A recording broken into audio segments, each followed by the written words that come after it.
Rafael Devers to the IL? Only time will tell, as he was left out of the Boston Red Sox lineup on Thursday in the finale against the Baltimore Orioles. You are Locked On Red Sox, your daily Boston Red Sox podcast. Part of the Locked On Podcast Network, your team every day.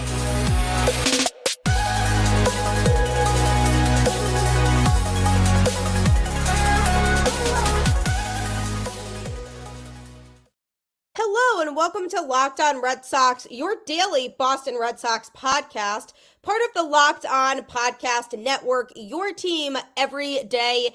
I'm your host, Gabby, former ESPN social media associate, currently the host of the Boston Balling podcast, and also well known as Boston Red Sox enthusiast. I guess that's why I'm here, right? Here with you Monday through Friday to talk all things Boston Red Sox straight to your favorite podcast feed for free. That's the best part. If it's free, you might as well take advantage of it and utilize it. So head to Locked On Red Sox, part of the Locked On Podcast Network, your team every day. Today's episode is brought to you by FanDuel. Make every moment more. Right now, new customers get $150 in bonus bets guaranteed. That's $150, win or lose. Visit FanDuel.com/lockedon to get started. Welcome to another episode of the show, and happy Friday. Hopefully we have nice weather this weekend. You've made it through the week. I know it's probably the time of year now where we're all thinking, I'm ready for spring. I want to be able to enjoy my weekend and spend some nice time outside. So I'm really hoping for all of our sake, we are able to do that and that the weather cooperates. Just been too rainy lately or cold and just not spring weather. And I'm really hoping that true baseball weather happen soon because we could all absolutely use that. And the Boston Red Sox definitely could use some nice weather as well as they look to have a competitive series against the Angels this weekend. One thing to look out for is the health of Rafael Devers. He was left out of Thursday's lineup in the finale against the Orioles due to pending shoulder soreness. Now, this occurred early on, too. He did miss 2 games in the Red Sox 13 games of the season so far in the first series of the year against Seattle. He was limited by left shoulder soreness, so Pablo Reyes took his place at third base and also on Thursday in the game against Baltimore. And Alex Cora mentioned that he's been battling this shoulder issue but was trying to play through it, which is definitely a little concerning because if a player tries to play through an injury, it could take longer to come back and be more detrimental in the long term. So he was definitely brushing it off, trying to play through it and feel like it wasn't something that was too big of an issue, but it was definitely something that was showing in his game. He's only hit 184 with 4 extra base hits in 46 plate appearances so far this season. You can tell in his swings that something's not right. And Alex Cora did say it's the shoulder issue, and he's hoping that he just needs a day of rest and then can go from there. But he might need multiple days of rest. He might need an IL stint. And Alex Cora basically said, if he needs an IL stint, then so be it. We need to take care of this now. And that is exactly right. Cannot prolong this. If there is an issue, it's better to nip it in the butt now then try to deal with it later on and have him experience a longer term issue when the Red Sox potentially are fighting for a playoff spot. And this is a guy who the Red Sox extended not too long ago to a big contract, and he's the face of the franchise now. And no matter what happens, they're going to have Rafael Devers here and they're going to continue to build around him because he is their guy. And so now when it's still April and it's still early in the season is the best time to nip an injury like that in the butt than to advance it into later and make it a problem later on in the season when the Red Sox are really going to need Devers when they're possibly fighting for a playoff spot or clinging onto one. And Devers has definitely hit uncharacteristically to start the season. I'm not concerned about the way he looks so far. I do feel like things are going to get better for him as long as he nips this in the butt and deals with this injury sooner rather than later, so that if he does have to miss a few games, he can come back and be better than ever. And the one concern, though, with this is that it's now Pablo Reyes filling that role. And Reyes has not been overly impressive this season so far, especially at the plate. Lots of outs and not playing the best defense overall. He's been more of a middle infielder than a corner one for Boston. So it'll be interesting to see how the Red Sox compensate for Devers being gone if they just continue to have Reyes play third base every time Devers needs to sit. And also what happens with the middle infield. It's definitely unfortunate if Devers does end up on the IL because the Red Sox already do have a few players who are on the injured list, like Lucas Giolito, who's missing the whole season. Vaughn Grissom is on the IL but should be coming back soon. He's in his rehab assignments now. And then there's Trevor Story, who has this big injury and is going to need season-ending surgery to fix it. Rob Refsnyder, what's going to happen with him? So the Red Sox are already starting off not in the best shape. Nick Pivetta recently went to the IL, and now the pitching is going to have to be shifted. So this was a fear I had going into this season was, do the Red Sox have enough depth to compensate for injuries? And the answer right now truly is no. They don't have the depth to compete with other teams right now. And if Devers is injured and there's something bothering him, there's nothing we can do about it. You can't force him to keep playing. They have to nip that in the butt when the time comes. So that way then when he is able to come back, he can be better than ever and back to being the Rafael Devers that we know he is and can be. And I've seen too many people already start to give up on Devers' season this year, but now we kind of know why he hasn't been hitting well and why he's experiencing this little lull at the plate. Luckily, there have been other players who have been stepping up and have been able to hit in the Red Sox lineup, but it definitely is tough that first they lost Trevor Story. And now, if Devers does have to be out for a longer period of time than people might think, then now we're turning into a situation where they're doing even more platooning and shuffling around in the infield, in an infield that already did not have good defense last year. And Trevor Story came in and improved that. And now we're looking at, okay, so David Hamilton, Romy Gonzalez, Pablo Reyes, and Emmanuel Valdez are all just kind of rotate through the infield. That seems a little risky to do, just have them each move spots around. But that's the only choice they have for right now if they decide not to find a true replacement for Trevor Story.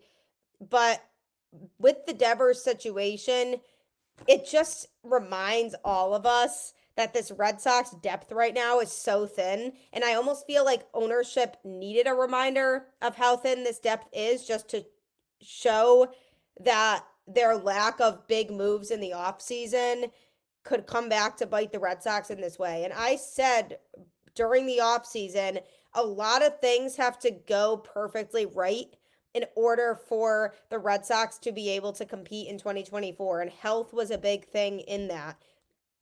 Some teams can afford to get an injury and then they have a player of equal value that they can replace that player with. And it must be nice to have that luxury to be able to do that. The Red Sox just simply don't have the luxury of being able to do that. So when you have a player like Devers, if he goes down for an extended period of time, now you're looking at a lot more uncertainties in the infield. So I'm hoping for the best. Alex Cora didn't seem to feel overly concerned about the situation, more so just pointing out that he is going to need some time to rest, which makes sense because also the Red Sox don't have an off day again for another week and a half. So if he was playing on all of those days, it would be hard to expect him to maintain that workload and wait until the next team day off. So he deserved a day off regardless because he's been in the lineup so many days so far already. But the fact that this shoulder thing is still an issue, if it is something where he just needs rest, that would be the best case scenario because the Red Sox definitely cannot afford to go down Devers. They just can't afford to lose him. So hopefully it's the best case scenario and he's able to come back and be in the lineup again this weekend. Coming up, though, somebody who's not going to be able to be in the lineup for the rest of the season is Trevor Story. And what are the plans to replace him? Is there really a plan? That's coming up next. Spring has sprung, and that means spring cleaning. Whether that means stocking up on cleaning supplies or swapping out your winter clothes for new spring clothes, make sure you're using Ibotta and get real cash back with every purchase. Ibotta is a free app that gives you the most cash back every time you shop on hundreds of items from groceries to beauty supplies to toys. So you can make sure you're beating inflation no matter what you're purchasing. Right now, Ibotta is offering our listeners $5 just for trying it by using the code LOCKEDONMLB when you register. Just go to the App Store or Google Play Store and download the free Ibotta app to start earning cash back and use code LOCKEDONMLB. That's IBOTTA in the Google Play or App Store and use code LOCKEDONMLB. I'm telling you, Ibotta is certainly not here to disappoint, and it definitely will not disappoint you. Are you watching Fox Sports or ESPN on your TV all day? Have to turn down the volume with all that shouting? Make the switch to Locked On Sports today, a free 24/7 sports streaming channel programmed for you every day to bring you the biggest stories without all the screaming. Locked On Sports Today brings you can't miss analysis, opinions, and news, streaming 24/7 on YouTube or the free Amazon Fire TV channel's app. Part of the Locked On Podcast Network, your team every day. If you're trying to stay caught up in everything going on in sports, I promise you, Locked On Sports Today is absolutely the place for you.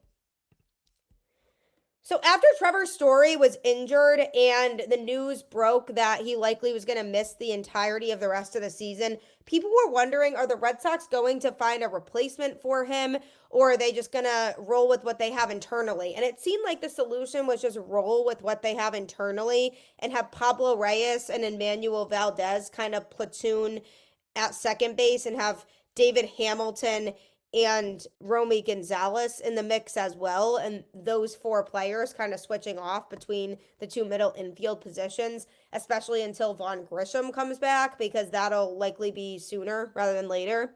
So they were likely hoping to just platoon those four guys until Grisham can come back and be the primary second baseman.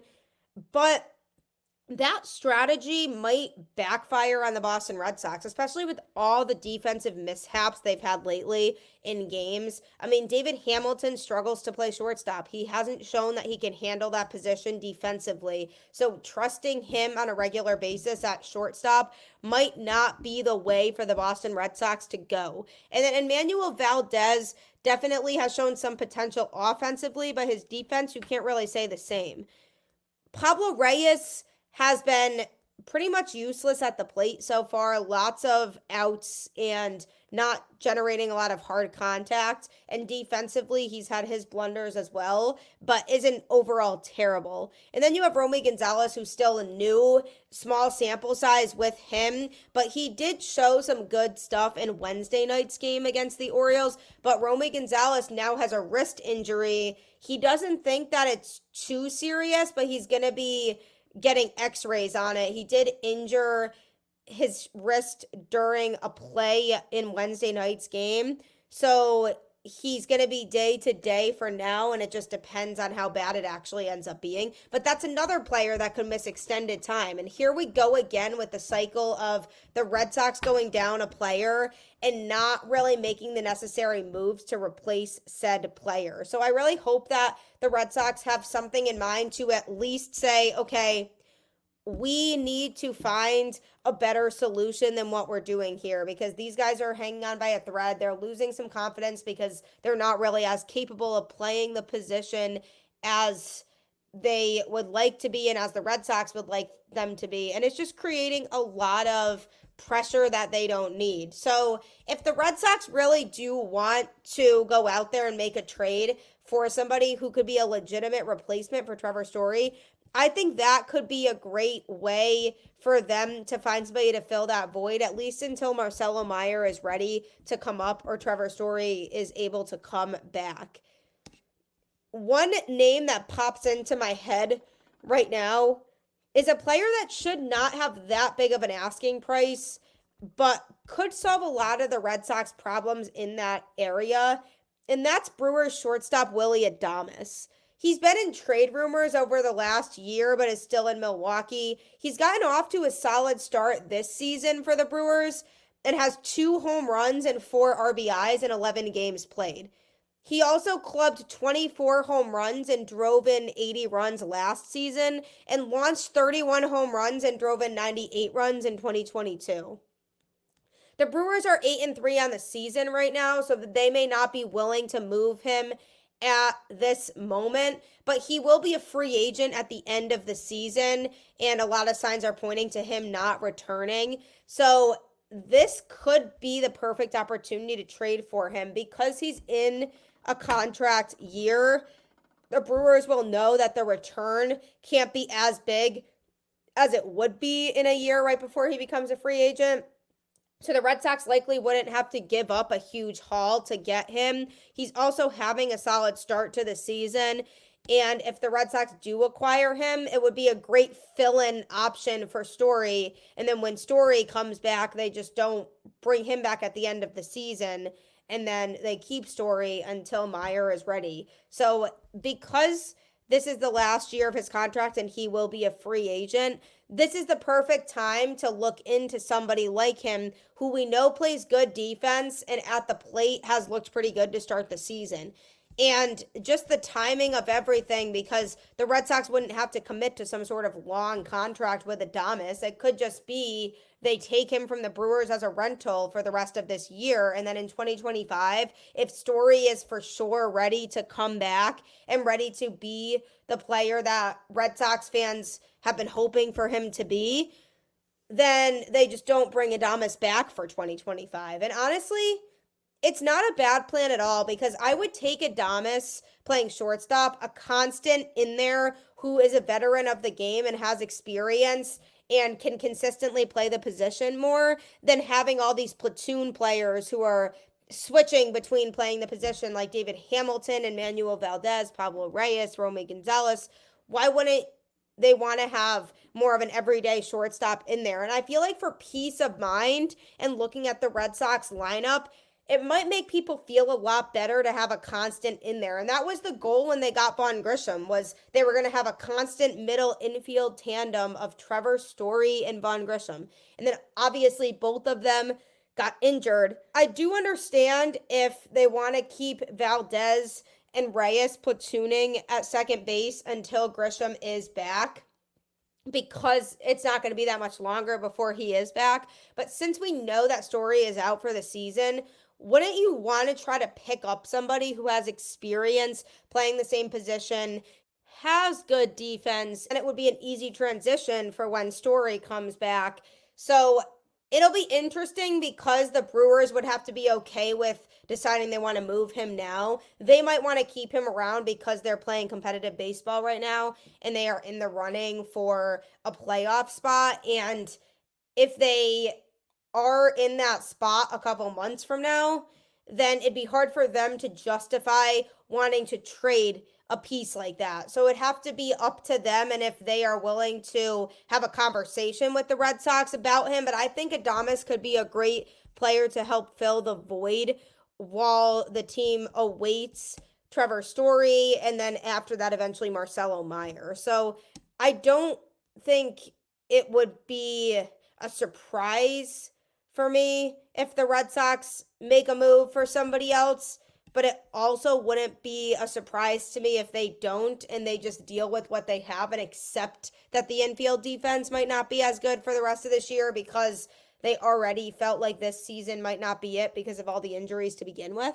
So I wouldn't be surprised if they decide to stick with what they have and let guys develop and hope that the defensive efforts of guys like Valdez and Hamilton can improve before they pull the trigger to trade a piece and trade for somebody like Adames. But I think he would be a good fit in Boston. He's familiar with Fenway Park and he has the experience and the season this year really has not been bad for him. He does have a 306 on base percentage and 409 slugging. So that's definitely something to think about. He won't be a star-studded pitcher for Boston. I don't think he would come here and make the same type of impact that Tyler O'Neill is making. That's pretty hard to do. But he could come in here and get the job done, and at least it would be a constant, a steady force at shortstop, because the Red Sox right now, I feel like, just don't have enough constants on this team, and it causes a lot of uncertainty. So I'd like to see them make a move for somebody. It doesn't necessarily have to be Adames in particular, but somebody who can come in and fill that void and not have us feel so uncertain all the time. So we'll see if the Red Sox do decide to do that, but ultimately it is on them to decide, do we feel like a replacement is worth it or not? Time will tell. Coming up, though, I'm going to be sharing who my team MVP is so far through this first set of games in this season. And it's somebody people didn't expect to start the season off the way that he did. It's playoff time in the NBA and NHL. Baseball's in full swing, and FanDuel is your place to bet on every game. Right now, new customers get $150 in bonus bets, guaranteed. That's $150, win or lose. Bet on everything from slap shots to home runs to slam dunks. All on an app that is safe, secure, and easy to use. What are you waiting for? Visit FanDuel.com/lockedon and make your first bet an automatic win. FanDuel, America's #1 sportsbook. If you're looking to make a ton of money, I promise you that FanDuel will help you out with that, because my fiance has experienced it firsthand. So I highly recommend you using it. Are you struggling to close deals? B2B selling is tougher than ever, and that's why I want to tell you about LinkedIn Sales Navigator. LinkedIn's Sales Navigator is a sales intelligence platform that helps professionals effectively prospect and engage high-value customers, drive higher revenue, and increase sales performance. Sales Navigator helps you target the right buyers, surface key signals such as job changes or which accounts you should prioritize, and shows you hidden allies so you can find those buyers that are most likely to convert. Fueled by LinkedIn's 1 billion member platform, Sales Navigator gives you the most up-to-date first-party data, enabling you to unlock conversations with the people that matter. Right now, you can try LinkedIn Sales Navigator and get a 60-day free trial at linkedin.com/lockedon. That is linkedin.com/lockedon for a 60-day free trial. Let LinkedIn Sales Navigator help you sell like a superstar today. Just go to linkedin.com/lockedon and get started. I'm telling you, I used to work in sales for a brief period of time, and I wish I knew about this when I did. It will make your job so much easier. Also, check out Locked On Sports Today, which is available on YouTube or Amazon Fire TV in the free Fire TV channels app, as we have launched the first ever national sports 24/7 streaming channel. Locked On Sports Today is here for you 24/7, covering the top sports stories of the day with the local experts of Locked On, plus our national shows covering every league. Find Locked On Sports Today, now available on the free Fire TV channels app. This is so exciting for Locked On because nobody else has a free 24/7 sports streaming channel. So if you're looking to stay caught up in all things sports all the time, Locked On Sports Today is for you. As the Red Sox head into a weekend series at home against the Angels, I wanted to reveal my team MVP for the Boston Red Sox so far. This is a player who came out of nowhere a little bit. He's always put up some decent numbers at the plate, and he's a great defender. But the question was going to be, can he stay healthy? The Red Sox acquired him this offseason in a trade with the St. Louis Cardinals, and he has been so good since. If you've guessed it, yes, my Red Sox team MVP for the first couple weeks of the season is Tyler O'Neill. 35 at-bats, 12 hits, 6 home runs, 343 batting average, 13 runs scored, 7 RBIs, and 1 stolen base. Oh, and not to mention, his on-base percentage is a .489 and slugging is .857. He also has an OPS of 1.346. This man has been absolutely raking. It started on the road trip. He hit really well on the West Coast, and I said, okay, maybe it's just excitement for the season starting. He's hitting really well. He's anxious, ready to get going. He's excited to be in a Boston Red Sox uniform.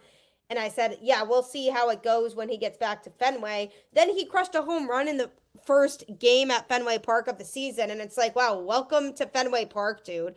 This guy has a bat that's equipped for Fenway. He's going to hit for power. I expect him to crush a lot of baseballs out of Fenway Park this year, which I'm excited about. He's also driving in runs, though, and finding other ways to get on base. And he's been so fun to watch. And one of the biggest storylines heading into this season, one of the biggest things that I had talked about was the absence of Justin Turner.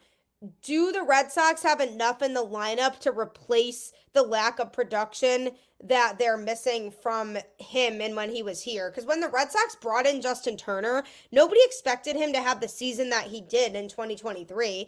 I liked the idea of him being here from a veteran leadership standpoint and helping to mentor the younger guys on the team, especially Tristan Casas, who has really come a long way since making his major league debut. And Justin Turner deserves credit for a lot of that. So I really was saying he's going to be great from a locker room perspective. He's going to be a great guy to have around to help facilitate and lead these younger athletes on the team. But what I was wondering about was how was he going to perform offensively, because he is getting older and it's hard to know what his offensive numbers are going to look like. And then he came in and just absolutely dominated offensively during the season. He was one of the most consistent hitters on the team, and I called him Mr. Clutch because he was always the one driving in runs in big situations where the Red Sox needed a big insurance run or needed to come from behind, and he would drive in a key 1 or 2 runs. I always was so excited to have Justin Turner up at the plate with base traffic. It was so much fun because it worked out a lot of the time. And I almost feel that same way about Tyler O'Neill. Tyler O'Neill's been so hot to start the season, so consistent at the plate, and it's hard to look at anybody else right now and say they're the MVP so far. I think if you look at the starting pitching as a whole, you could argue that the starting pitchers as a whole are team MVPs because the starting pitching overall has looked very good so far, and the Red Sox as a staff have really come together and connected with Andrew Bailey, and you can tell he's making a difference with this pitching staff. But if I had to pick one player who I'd say is the team MVP so far, it's Tyler O'Neill. Do I think that he'll be able to maintain what he's doing now for the rest of the season? Hard to say.